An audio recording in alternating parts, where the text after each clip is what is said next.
বন্ধুরা, তোমরা সবাই ভালো আছো তো? আজকে আমি একটা গল্প বলবো, গল্পটা শুনে বলবে কেমন হয়েছে। ভালো থাকবে আর খুশি খুশি থাকবে। হ্যালো বন্ধুরা, তোমরা সবাই কেমন আছো? আমি আজকে একটা গল্প বলবো। গল্পের নাম কৃতজ্ঞ সুখ পক্ষী।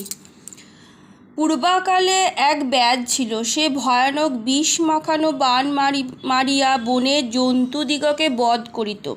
একদিন তাহার একটি বাণ জন্তুর গায়ে না লাগিয়া এক প্রকাণ্ড গাছে গিয়ে বিঁধে। সেই সাংঘাতিক বিষের এমনই তেজ ছিল যে তাহাতে সেই বহুকালে পুরাতন বিশাল গাছটি শুকিয়া মারিয়া গেল। যুগ যুগান্তর ধরিয়া কত শত পাখি সেই গাছে বাস করিত। গাছটি মরিয়া গেলে তাহারা সকলে তাহাকে ছাড়িয়া চলিয়া গেল। সেই গাছের একটি কোটরে একটি সুখ পক্ষী থাকত। সে সেই গাছটাকে শুকাইতে দেখিয়া তাহার জন্য বড়ই দুঃখিত হইল। অন্য সকল পাখিকে সেই গাছ ছাড়িয়া যাইতে দেখিয়া সে কিছুতেই তাহাকে পরিত্যাগ করিল না। এমনকি যখন গাছটি একবারেই মরিয়া গেল, তখন সেই সুখ পক্ষীটিও খাওয়া দাওয়া ছাড়িয়া দিন রাত কেবল তাহার জন্য দুঃখ করিতে লাগিল। স্বর্গ হইতে দেবরাজ ইন্দ্র এই আশ্চর্য ব্যাপার দেখিয়া সেই পক্ষীটির উপর এতই সন্তুষ্ট হইলেন যে তিনি তাহার নিকট না আসিয়া আর থাকিতে পারিলেন না। সুখ পক্ষী গাছের কোটরে বসিয়া চিন্তা করিতেছে। এমন সময় ইন্দ্র এক ব্রাহ্মণের বেশে সেখানে আসিয়া বলিলেন, পক্ষীরাজ, তোমার মাতার বড়ই সৌভাগ্য যে তিনি তোমার মতো পুত্র লাভ করিয়াছিলেন। কিন্তু তুমি এই শুকনো গাছে কি জন্য বাসা করিতেছ? অন্য একটা ভালো গাছে চলিয়া যাও।